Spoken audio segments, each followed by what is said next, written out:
प्रिय विद्यार्थियों के पाठ थर्ड सांख्य दर्शन में आज परमाणु विचार के अंतर्गत जो है अनुमान की चर्चा करेंगे। अनुमान के संदर्भ में हमने देखा था कि अनुमान जो है दो शब्दों के मेल से बनता है, अनु प्लस मान। अनु प्लस मान,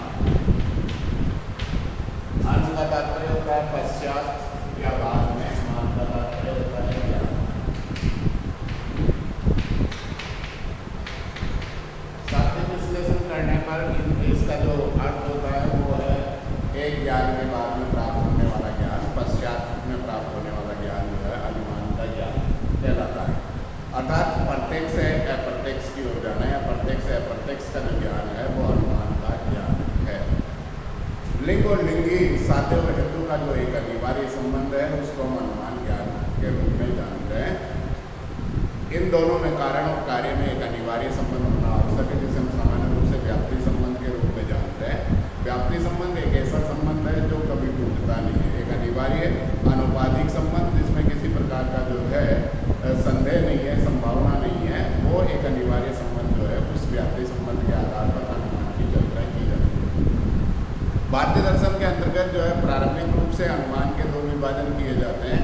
पहला विभाजन जो है स्वार्थानुमान और दूसरा जो है प्रार्थानुमान। स्वार्थानुमान का तात्पर्य क्या होता है कि स्वार्थानुमान उस अनुमान को हम कहते हैं जिसमें व्यक्ति जो है अपने ज्ञान के लिए अनुमान का सहारा लेता है। किसी भी चीज़ को सिद्ध करने के लिए या किसी चीज़ को समझने के लिए जो है यदि वो अपने लिए जो है अनुमान का सहारा ले रहा है तो उसको हम कहते हैं स्वार्थ अनुमान। फॉर एग्जाम्पल के लिए हमें मालूम करना है कि पर्वत पर जो है अग्नि है, इसको हम सिद्ध करना चाह रहे हैं। तो पर्वत पर अग्नि कब हो सकती है? दो वस्तुओं का अनिवार्य संबंध जब होगा तभी पर्वत पर अग्नि संभव है। तो धूम और अग्नि, धुआं और अग्नि का एक अनिवार्य संबंध है कि जहाँ जहाँ धुआं होती है वहाँ अग्नि होती है। इसलिए कहा जाता है कि यत्र यत्र धूम तत्र तत्र वही, जहाँ जहाँ धुआं होती है वहाँ अग्नि पाई जाती है। तो यहाँ पर देखिए कि दोनों के रिलेशन को मनुष्य जानता है और उस रिलेशन के आधार पर, अनुपातिक संबंध के आधार पर, लिंग और लिंगी के संबंध के आधार पर या हेतु और साध्य के अनिवार्य संबंध के आधार पर वो जो है अनुमान करता है कि पर्वत पर धुआं दिखाई देती है और धुआं को देखकर वो कहता है कि पर्वत पर धुआं है, अतः पर्वत पर अग्नि है। क्यों? क्योंकि पर्वत पर जो है अग्नि क्यों है? क्योंकि वहाँ धुआं दिखाई दे रही है और धुआं और अग्नि में एक अनिवार्य संबंध है। इसलिए इसके लिए जो हमें तीन पदों का होना जरूरी है। सबसे पहले पक्ष, जिस चीज को हम सिद्ध करना चाहते हैं वो पक्ष के अंतर्गत रखेंगे। जिस भी चीज को सिद्ध करना चाहते हैं, फॉर एग्जाम्पल के लिए हम सिद्ध करना चाहते हैं पर्वत पर अग्नि है, अग्नि है, इसको सिद्ध करना चाहते हैं। तो उसके लिए कारण नहीं है क्योंकि पर्वत पर धूम है या धुआं है, क्योंकि पर्वत पर धुआं है। और जब वो जो है कारण के द्वारा जो है पक्ष जो है सिद्ध हो जाएगा, वो साध्य कहलाएगा। अतः पहले अर्थ पर्वत पर अग्नि है, पर्वत पर अग्नि है। तो यहाँ पर हमने देखा है कि स्वार्थ अनुमान के लिए तीन पदों क्या होना आवश्यक है। सबसे पहले पक्ष, जिसमें हम जिस चीज़ को सिद्ध करना चाहते हैं वो पक्ष के अंतर्गत रखते हैं। फिर उस पक्ष को सिद्ध करने के लिए क्या देंगे? हेतु देंगे या कारण देंगे।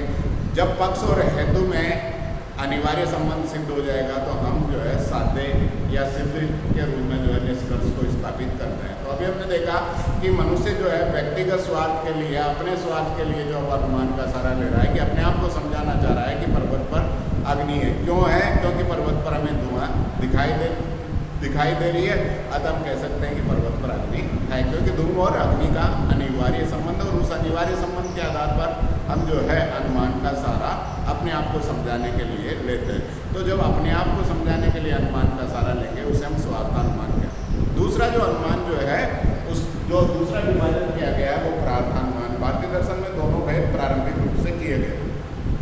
प्रार्थानुमान का तात्पर्य प्रार्थ का तात्पर्य दूसरों के लिए, स्वार्थानुमान जो है स्वार्थ के लिए, अपने आप को समझाने के लिए स्वार्थानुमान का सहारा लिया जाता है।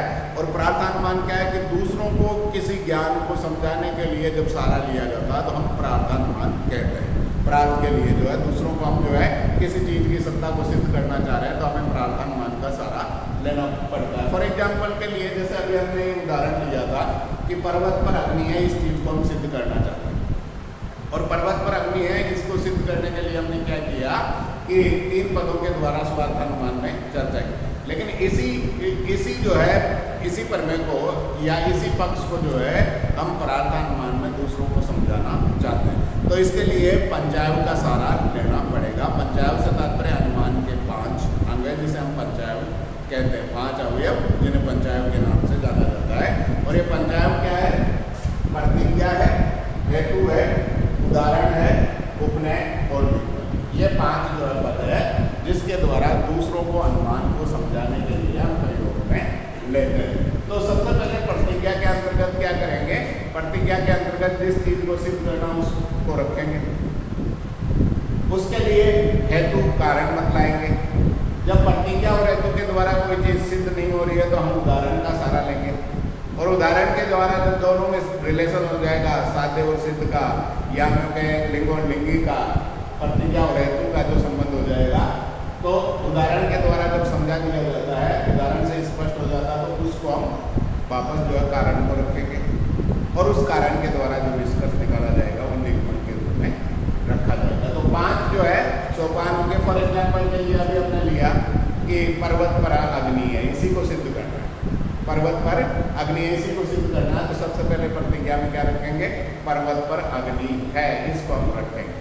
दूसरा, पर्वत पर अग्नि है तो क्यों है? कारण देंगे। क्यों पर्वत पर अग्नि है? क्योंकि पर्वत पर धुआं है।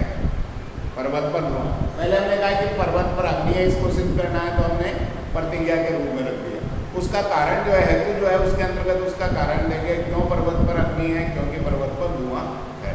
अब पर्वत पर अग्नि है और पर्वत पर धुआं है, दोनों कथन हमने रख दिए, लेकिन दोनों का कोई संबंध स्पष्ट नहीं हो रहा। इस संबंध को स्पष्ट करने के लिए हम हेतु या कारण रखेंगे। हेतु के रूप में जो है हेतु हमने रख दिया।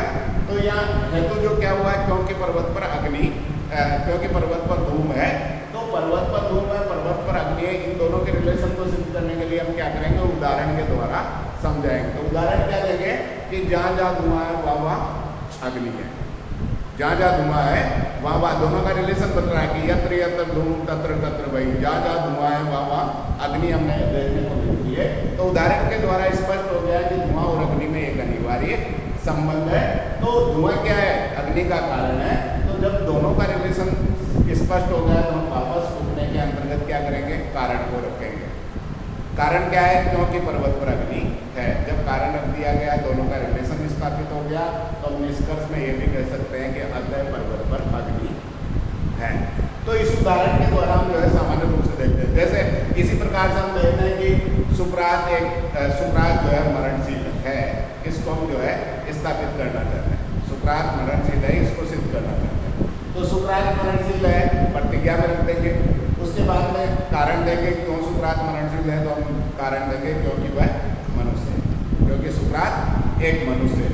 अब सुकरात मरणशील है, सुकरात मनुष्य है, इन दोनों में रिलेशन को समझाने के लिए क्या करना पड़ेगा? उदाहरण देना पड़ेगा कि जो भी मनुष्य है वो सभी मरणशील है, जैसे राम, श्याम, दिनेश, महेश, यदु, रहीम आदि। अब ये स्पष्ट हो गया कि जो मनुष्य होगा वो क्या होगा?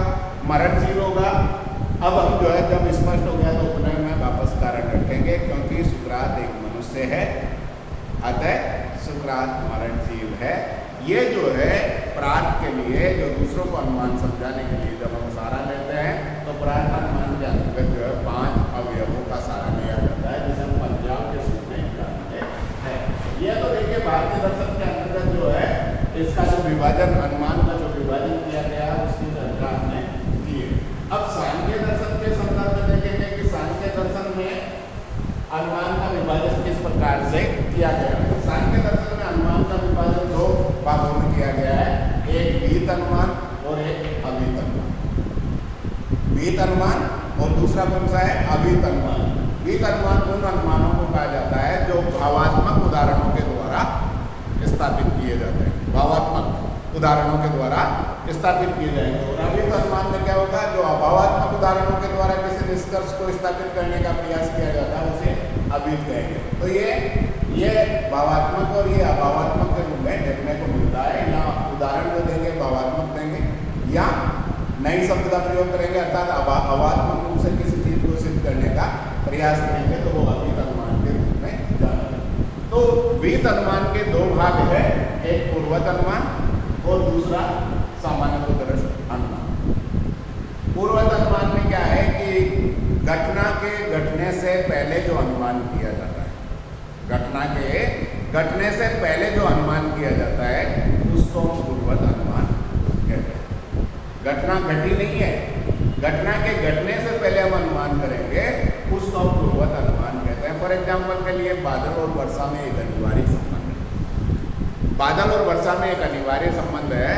अब बादल को देखकर वर्षा का अनुमान किया जाए, वर्षा हुई नहीं है, घटना घटित नहीं हुई है, बादल और वर्षा में एक अनिवार्य संबंध है, बादल आकाश में छाए हुए हैं, उन बादलों को देखकर हम अनुमान करें कि वर्षा होगी, घटना के घटने से पहले हम अनुमान कर रहे हैं, इसलिए यह पूर्वत अनुमान कहलाएगा। जैसे कोई विद्यार्थी परीक्षा देता है, परीक्षा देने के बाद में वो परीक्षा परिणाम का जो अनुमान करता है, क्योंकि हम जानते हैं कि परीक्षा परिणाम और परीक्षा परिणाम और परिश्रम में एक अनिवार्य संबंध है। यदि उसने कठोर परिश्रम किया तो उसका परीक्षा परिणाम उसके अनुरूप आएगा, यदि उसने कठोर परिश्रम नहीं किया तो उसका परिणाम उसके विपरीत देखने को मिलेगा। तो परीक्षा देने के बाद में जो है वो अनुमान करता है कि मैं जो है प्रथम श्रेणी से उत्तीर्ण होऊंगा। हुआ नहीं है क्योंकि अभी परीक्षा परिणाम नहीं आया, तो परिणाम आने से पहले, घटना के घटने से पहले, घटना घटी नहीं है उससे पहले हम अनुमान कर रहे हैं, क्योंकि दोनों का एक अनिवार्य लिंग और लिंगी का अनिवार्य संबंध है, पक्ष और हेतु का अनिवार्य संबंध। उस अनिवार्य संबंध के आधार पर कारण को देखकर ही कार्य का अनुमान कर लिया जाता है। कारण जो है वो दिखलाई पड़ रहा है, उस कारण को देखकर ही हम कार्य का अनुमान कर लेते हैं। फॉर एग्जाम्पल के लिए एक शराबी व्यक्ति जो है शराब पीकर गाड़ी चला रहा है। अब हम जानते हैं कि शराबी व्यक्ति गाड़ी चला रहा है, तो यदि उसका नियंत्रण गाड़ी पर नहीं है तो हम अनुमान करेंगे कि आगे चलकर जो है इसका एक्सीडेंट होगा। एक्सीडेंट हुआ नहीं है, लेकिन घटना के घटने से पहले ही हमने अनुमान कर लिया। यदि इस प्रकार का कोई अनुमान किया जाता है घटना के घटने से पहले पक्ष और हेतु के रूप में, लिंग और लिंगी के संबंध के रूप में अनुमान करेंगे तो हम क्या कहेंगे? पूर्वत अनुमान है। ये पूर्वत अनुमान है जो हम भावात्मक उदाहरणों के रूप में देखें। या देखिए जो लिंग और लिंगी है या साध्य और हेतु है उसका जो अनिवार्य जो संबंध है, जो मध्य संबंध है जो देखने को मिल रहा है, उसके आधार पर घटना के कारण का पता लगाने का प्रयास करते हैं। सामान्य दृष्टि में क्या होता है कि समानता के आधार, आंशिक समानता के आधार पर एक अनुमान किया जाएगा कि दो घटनाएं, दो कार्य है या दो वस्तुएं हैं, उनमें आंशिक समानता और आंशिक समानताओं के आधार पर हम क्या करेंगे? घटना का अनुमान करेंगे कि अमुक जो है वस्तु ऐसी है तो दूसरी वस्तु भी कैसी होगी। फॉर एग्जाम्पल के लिए दो विद्यार्थी जो है इस महाविद्यालय के विद्यार्थी है, समानता होगी आंशिक समानता। वो विद्यार्थी इस महाविद्यालय के विद्यार्थी है, वो एक ही फैकल्टी के विद्यार्थी है, एक ही कक्षा के विद्यार्थी है, एक ही सेक्शन के विद्यार्थी है, एक ही गांव के विद्यार्थी है, एक साथ रहते हैं, एक साथ खाते पीते हैं, कॉलेज में एक साथ आना, एक साथ कॉलेज से जाना, दोनों में बहुत सारी जो समानताएं हैं, उस समानता के आधार पर एक को देखकर दूसरे के बारे में जो अनुमान किया जाएगा वो सामान्य दृष्टि के रूप में होगा कि एक व्यक्ति जो जैसे ही राम कॉलेज आया तो हम अनुमान करेंगे कि श्याम भी कॉलेज आएगा। क्यों अनुमान किया? क्योंकि जो है दोनों में एक समानता देखने को मिलती है, एक सादृश्यता देखने को मिल रही है। हम इस बात को भली बात ही जानते हैं कि अनुमान का ज्ञान निश्चित ज्ञान नहीं है, अनुमान का ज्ञान केवल संभावित ज्ञान है। ऐसा हो भी सकता है और नहीं भी हो। प्रत्यक्ष की बात जो है, अनुमान का ज्ञान निश्चित ज्ञान नहीं है। प्रत्यक्ष ज्ञान तो क्या होता है? निश्चित ज्ञान होता है, सार्वभौमिक होता है, लेकिन अनुमान का ज्ञान जो है संभावना पर आधारित होता है। ऐसा हो भी सकता है और नहीं भी हो सकता। तो एक व्यक्ति जो है बहुत अच्छा तैराक है, उसके आधार पर दूसरे व्यक्ति की भी हम कल्पना करेंगे बहुत अच्छा तैराक होगा, क्योंकि उन दोनों में बहुत सारी समानता है। सामान्य गुण उनमें देखने को मिल रहे हैं, सामान्य धर्म उनमें देखने को मिल रहे हैं, सामान्य लक्षण उनमें देखने को मिल रहे हैं। उन लक्षणों के आधार पर, धर्म के आधार पर हम अनुमान करें कि इन दोनों में समानता, इसलिए एक में घटना होगी तो दूसरे में भी होगी। ये सामान्य दर्शन के रूप में जाना जाता है। दूसरा जो विभाजन है अवीत है, अवीत के अंतर्गत हम शेषवत से तात्पर्य क्या है? बचा हुआ जो शेष है उसके आधार पर हम अनुमान करते हैं। जैसे हम रात्रि में निद्रा में लीन होने के बाद में सुबह उठते हैं तो हमारे आसपास के वातावरण में पानी भरा हुआ देखते हैं। पानी भरा हुआ देखते हैं तो पानी भरा कैसे, उसका जो हम अनुमान करते हैं कि पानी भरने का कारण क्या है, तो हम अनुमान करेंगे कि रात्रि को बारिश हुई। क्यों? क्योंकि पानी किसके कारण हो सकता है? वर्षा के कारण हो सकता है। तो घटना घट चुकी है, पहली स्थिति में हमने देखा था कि घटना घटी नहीं, उससे पहले अनुमान करें। यहाँ घटना घट चुकी है लेकिन घटना का कारण क्या है ये हमें पता नहीं। कार्य तो ज्ञात है परंतु कारण ज्ञात नहीं है। वहां पूर्वत अनुमान में हम देख रहे थे कि कारण तो ज्ञात है परंतु कार्य ज्ञात नहीं है। यहाँ जो है शेषवत अनुमान के अंतर्गत हम देख रहे हैं कि कार्य जो है वो तो घटित हो चुका है इसलिए वो ज्ञात है, परंतु कारण जो है क्या है वो ज्ञात नहीं है। कोई विद्यार्थी जो है प्रथम श्रेणी से उत्तीर्ण हो जाता है परंतु उसको हमने कक्षा में कभी देखा ही नहीं कि वो पढ़ता भी है या नहीं पढ़ता है। तो ऐसी स्थिति में जब उसका रिजल्ट आता है तो विचार आता है कि ये प्रथम श्रेणी से उत्तीर्ण हुआ है, तो इसका कारण क्या है? इसका कारण क्या है? क्योंकि हमने इसको पढ़ते हुए तो देखा नहीं। अब ये यहाँ नहीं पढ़ रहा है तो घर पे पढ़ता है, उसके कारण आया है, या अन्य प्रकार से जो है किसी को प्रभावित करके तो नहीं प्रथम श्रेणी से प्राप्त कर लिया है, नैतिक तरीकों का प्रयोग तो नहीं किया, कहीं नकल तो नहीं कर ली है। तो बहुत सारी बात जो देखने को मिलेगी, क्योंकि घटना तो हो गई, रिजल्ट तो आ गया, लेकिन रिजल्ट का कारण क्या रहा वो हमें मालूम नहीं है। तो उस कारण को समझने के लिए जिस अनुमान का सहारा लिया जाता है उसको हम शेषवत रूप में देखते हैं। घटना के जो घट चुकी है उसका कारण क्या है उसका पता लगाने का जो प्रयास किया जाएगा, तो घटना का पता लगाने का जो प्रयास किया जाता है उसको हम क्या कहेंगे? शेषवत अनुमान। तो अनुमान के रूप में हमने देखा कि अनुमान जो है सामान्य रूप से दो भागों में बटे हुए हैं, विहित अनुमान और अविहित अनुमान। विहित अनुमान के दो भाग हमने किए थे, पूर्वत अनुमान और सामान्य दृष्ट अनुमान। और अविहित अनुमान जो शेषवत अनुमान है कि जो बचा हुआ है, जो शेष है उसके आधार पर ही उसकी घटना का कारण का पता लगा लिया जाए, उसे हम जो है अविहित अनुमान या शेषवत अनुमान कहते हैं। तो इस वीडियो के अंतर्गत आप लोगों को अनुमान विचार के बारे में जो सांख्य दर्शन के अंतर्गत चर्चा की जाती है, यद्यपि न्याय दर्शन जो है नव्य न्याय जो है फिर जो है अनुमान के तीन भेद करता है, केवल अन्वय, केवल व्यतिरेक, अन्वय व्यतिरेक अनुमान के रूप में। लेकिन सांख्य दर्शन मूल रूप से दो ही भेद करता है, विहित अनुमान और अविहित अनुमान के रूप में। तो यहाँ आपको जो है इस वीडियो के अंतर्गत जो अनुमान विचार की हमने चर्चा की, अनुमान के बारे में बताया गया है। नेक्स्ट जो वीडियो है उसमें तीसरा जो प्रमाण बताया जाएगा, शब्द प्रमाण, उसकी चर्चा हम करेंगे। उसके बाद में देखेंगे इन तीन प्रमाणों के द्वारा ही अन्य प्रमाण किस प्रकार से सिद्ध हो जाते हैं, अन्य प्रमाणों की आवश्यकता क्यों नहीं है, उनको समाहित किस प्रकार से कर लिया जाता है।